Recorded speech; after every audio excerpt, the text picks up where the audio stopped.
The following program is a special presentation of the Big Ten Network, produced in association with the University of Iowa.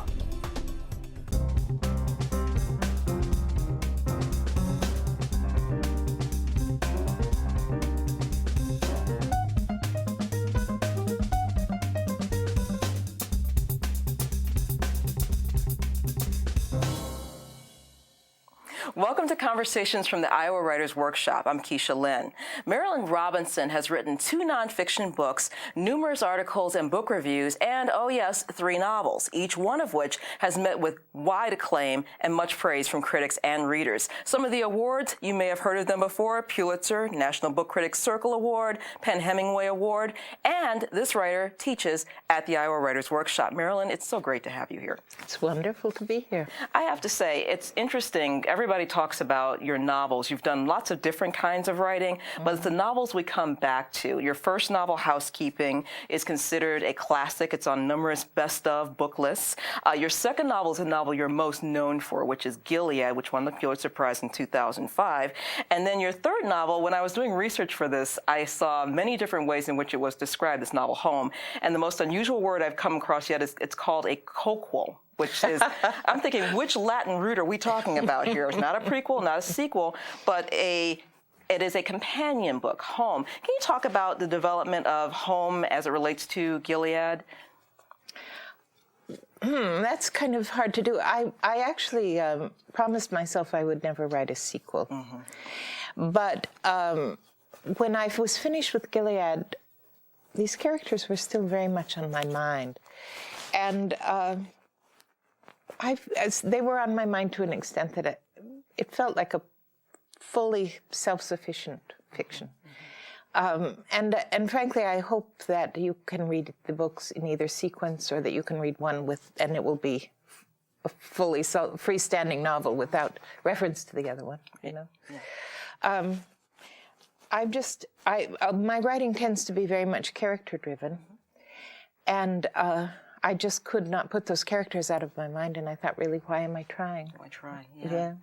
With Gilead, it's very much a meditation from John Ames's viewpoint, who is his, I thought of him as his godfather, kind of like he is a father to him. But then in Home, we're now seeing Jack relate to his actual father, Robert Boughton. And I thought that these two fathers of this son, you know, it's just interesting how you were able to deal, how you demonstrate in your fiction how they relate to this son of his, their son of theirs, I should say. Yes, it's interesting to me that I'm so interested in father-son relationships. Yeah. I don't know where that came from, frankly. But I think that it's one of the most interesting, one of the most complex kinds of relationships I've ever seen, because I think that even more than women look to their mothers, I think men look to their fathers for approval and for a certain, identity in a way. And that, given the norms of male behavior, that's a harder thing to negotiate for them. Absolutely. And it's fascinating. It's a very interesting thing to simply be aware of. Yeah, and then, of course, the story of this is the prodigal son from Luke. And it's interesting because I remember learning that about the parable of the lost son, parable of the lost sheep, as a child, and being somewhat angry, as the good child, Yes. which, kind of angry. Why is, and actually, I looked at that chapter of Luke again, chapter 15, which starts off with the parable of the lost sheep, where the focus is on, there are 100 sheep, but there is one that is lost. And with Robert Boughton, Jack is this, I think he was the middle child, one of the middle sons, youngest son of 8 children. All these other children, including Glory, the one who was taking care of Boughton in his old age, they've all done well for the most part. And then here comes Jack, and this focus on, this, and as Robert Boughton is dying, as is John Ames, and, just that attention given, it was just really very magical and, very poignant. I sort of think of Jack as being the major theological problem of his father's life. He loves Jack utterly, and at the same time he can't make his love for him efficacious. He continues to be distant, to be self-defeating in a way, to be as brilliant in a way as his father feels that he is, but spending it out prodigally in a certain sense, you know. And I think that the fact is that old Boughton has spent his life articulating his sense of love and his sense of God around this problem that he can never solve. I know you've been here you came here 20 years ago, 1989, and talk about the impact Iowa has made on you. I mean, again, you've had these two books which are just so strongly reminiscent of a certain time and a certain place. And just, can you speak a little bit about Iowa and, the place it holds with your literature? Well, when I came here from Massachusetts, and before that, of course, I lived in Idaho and Rhode Island. But in any case, when I came into the Middle West, I would say to people, what is the history of the place? And they would say it doesn't have one. And which is, of course, never true, cannot be true. So I started doing research into the history of Iowa and the Middle West more generally. And I was basically researching the period of settlement that came out of New England, just because I had just come out of New England. But I found out it had a wonderful history, and it had inspired a great deal of very high-minded educational activity and artistic activity and so on, and all of which were simultaneous with a very strong sense of this place, physically. And so I wanted to try to understand it in the way that the people who, in a certain sense, created it understood it, or the first encounters. So I started looking at it. I started reading the Audubon books about what grows here and all that sort of thing. And frankly, I simply learned the aesthetic of the landscape, and so inevitably it comes into the books, Gilead, speaking of researching Iowa, Gilead's based on Tabor? Yes, it is. Tabor, a little town in Iowa. It's in the southwest corner, I believe. Yes, it is. And it was a stop on the Underground Railroad, is that right? Yes, it was. Yeah, the Underground Railroad, for a lot of people that don't know, that it passed through Iowa, and I guess it went from west to east or east to west, I'm not sure. It's kind of hard to see. Grinnell was on the Underground Railroad. There was a lot of activity of that kind in this part of the world, and it was underground, and then after the Civil War, this sort of rejection of that tradition set in, and so the stories just, in many cases, were never told. Which is interesting, isn't it? I mean, we don't know a lot about, it's like you said, it's interesting that people don't think of there being history, and it's like a blank spot. It's a blank spot in America right here. Right. Nothing happened, Exactly. Nothing happened here. It all happened on the East Coast. Yes, yes, I know. There's a strong and I think a really kind of destructive prejudice against the Middle West on those very grounds. It's the cultural vitality of this region has just been enormous, and it still is, of course. Absolutely. Right. Just discovering these little stories that aren't told. Exactly. And Oberlin was the source of the settlement of Tabor, right. and it was an integrated college from, the late 1830s. And we have no idea, we've just erased that history, which is a very valuable history. Right. We have reinvented a lot of wheels because we eliminated that from our memory. Absolutely. And I, as someone who also likes to study history, I'm always pleasantly surprised to find out about these things. Yeah. It's very... I was speaking at one of those little colleges. There are lots of these colleges that were on the Underground Railroad and so on. The whole sort of, not an Ivy League, a soybean league or something. Right, soybean league. Yeah, exactly. Corn league. In any case, but fine little colleges. I was speaking at one of these, and it happened that one of the first crucial galvanizing events of the abolitionist movement occurred there in Jackson, Illinois. Nobody in that school knew that this had happened. I was speaking to the student body, But it was a very heroic moment, and they were thrilled to know that. It's like it takes a burden off of you to know that somehow the place where you live has been sort of sacralized by the honorable behavior of somebody before you. It's very mysterious, but I'm completely persuaded. Of course, I have to ask this question. Are you done with these characters? I don't know. The question is more, are they done with me? Are they done with you? I don't know. I have a couple of obligations that I have to satisfy first, and then I will see where my mind is. Yeah. My coworker told me to tell you, because as I was doing research for this, she comes to me and says, did you know that on President Obama's Facebook page, he lists Gilead as one of his favorite books?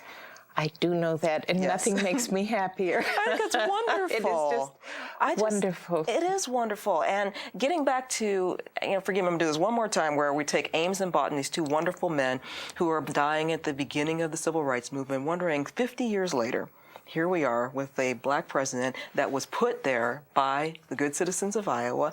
What would they think? I think they'd be thrilled. Yeah. It just, that was, and the history is so ironic. I mean, it's been an embarrassment for Iowa for a long time that it's overwhelmingly white, and when people talk about, what an absurd electoral system, because Iowa votes first and they're all the same everybody's color. All set, yeah, exactly. But it put us in a position to answer absolutely the question of Obama's electability. Most of the people we've interviewed so far for this show have had books made into movies, and as I was doing research for this interview, I did not know that your first book, Housekeeping, had been made into a movie. Have you seen that movie? Oh, yes. Would you think that, this is one of those things, it's kind of hard because the books I like, I almost don't want them to be made into movies, but at the same time, again, I think about the Iowa landscape, and I think about what a cinematographer could do for Gilead and Home. Is that something you would see or could see? Well, that was sort of simmering around as a possibility, and I mean, I don't know if I should say this, but the fact is that Paul Newman had agreed to play John Ames. Oh, wow. He would have been great. And one of the wonderful facts is that he spent 2 days discussing the theology of the book with William Sloane Coffin. Wonderful. I mean, which is a very moving thought. Now they're both saints. Yeah. But that's what happened to the movie, and if you're going to have a movie fall through, that's. Yeah, I mean, you can't be mad. There's many different ways in which writers write, and so I want you to talk a little bit about how you write, and actually, since you do write many different types of work, I want to know if your process was different for writing novels versus writing a book review or other things that you write. Well, when I write fiction, I like to be very comfortable. I mean, as in like prenatal or something. Absolutely comfortable clothes, no distractions in the environment, and so on. I like to be, in one corner of my own house, and so on. When I write nonfiction, I sit upright in a chair and write on a word processor, on a laptop, and the mood. The character of concentration is completely different. That's interesting. Yeah, fiction is much closer to sort of dreaming, sort of inducing a very strong imagination of something and trying, preserving the integrity of it, the movement of it. Right. I think of you as a perpetual student because you're always looking, you're always examining things. So wherever your mind is going, you're going to write in that direction. But the way in which that comes out, it will differ depending on, I guess, whatever your preference would be in terms of fiction versus nonfiction versus, It's a matter of, I get obsessive about things, Sometimes I'm obsessing about people who don't exist. Yeah. Sometimes I'm obsessing about economics, and I do the reading or whatever that's required. I do it with, an amazing amount of enjoyment considering the things that I'm reading for that kind of writing, which are not so ingratiating on their face, It's all driven by, I mean, that's one of the things that's just so fortunate about the way my life has played out, that I can really give myself over to whatever happens to be obsessing me at the moment and feel as though it's the most valuable thing I can do with that time. Absolutely. I think of it as a kind of blessing, Absolutely. to be able to have that type of space. How do characters come to you typically in fiction? It has been true. I mean, they tend to be voices that it's just a very odd thing. I mean, I have great respect for the complexity of the brain or mind or whatever you want to call it, and I'm comfortable assuming that I don't know what's going on in my own mind a great part of the time. But it's kind of like hearing music or something, I think. You know, there's some inflection that seems like it has a content around it, you know, it has a body, you know. And in the case of my first two novels, that voice is the actual teller.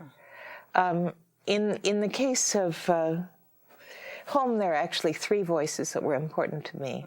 Jack's was very important to me. But I don't feel as though I create the characters. I feel as though I find them, you know. Something has presented itself to me. What is it, you know? And when you say you find them, and depending on what you're reading and you have something over, you're deep into something, and then suddenly, you know, you turn a corner and you discover there's a voice that suddenly starts, or maybe a voice kind of pulls you aside and says, you know, listen to me. And, you know, while I was writing Gilead, I was reading Charles Sanders Peirce, who is way over my head. I make no claim to understanding his philosophy after he gets past page 5 of any essay, you know. But for those first 5 pages, he has this wonderfully elegant, unpretentious, philosophical voice. It doesn't sound like anybody else. It's as if he can take on questions of any scale without the slightest bit of self-consciousness about doing it, you know? And I think that was, I mean, it seemed to me as if reading him fed, in a certain sense, John Ames. Right, okay.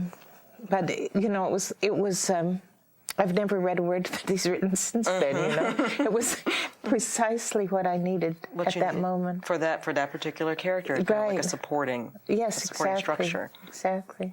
Why did you want to become a writer?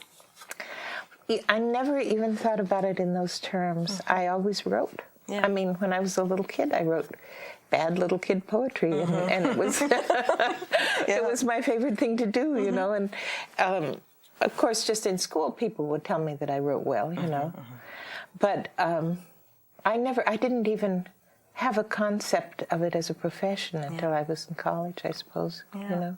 So you started, because a lot of writers come in and they'll say, I've been writing since I was a child, and when you get to a certain point where you think about it as a serious thing, that sometimes there can be a bit of pressure. I know students come here, and the fact of the Iowa Writers Workshop means we're serious about writing. But when you take it from the perspective of just wanting to do it, needing to do it, and being able to give voice to, again, these characters that come and pull your sleeve as you're doing your other reading, you know, as you find it's something you want to do and you enjoy it.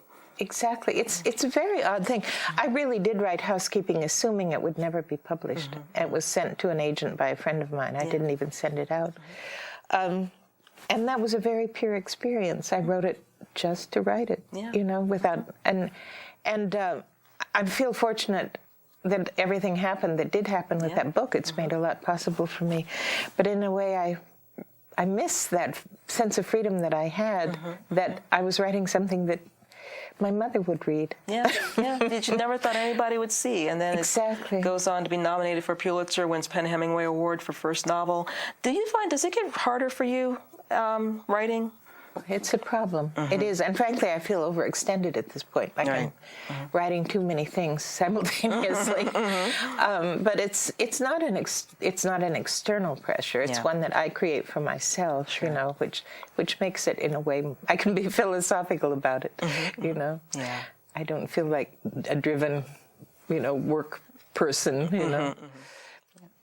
I have one quick question I wanted to ask you about teaching. You said in your Times of London interview, I'm a writer when I'm writing something. The rest of the time, I like to put that word aside.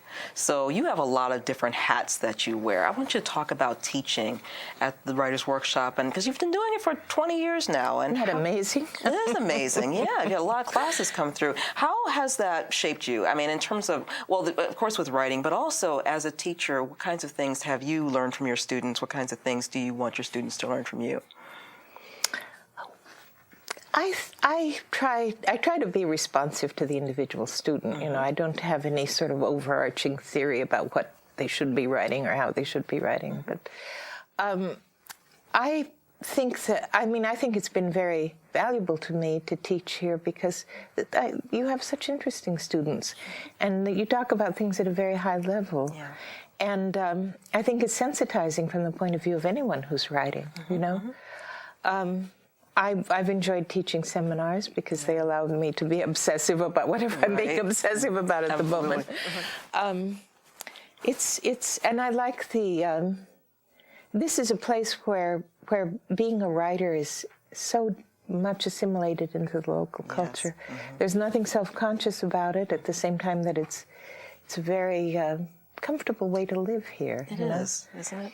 It is. The quiet and having such a small town that still has such a humane cultural environment. Absolutely. It is wonderful. Yeah. I am so sorry. We are actually out of time. This time has flown by. But thank you. Thank you so much very welcome. for speaking to us today. I want to make sure I get this book so people can see it. Marilyn Robinson's latest novel is Home, recently nominated for a National Book Critics Circle Award. This has been Conversations from the Iowa Writers Workshop. I'm Kecia Lynn.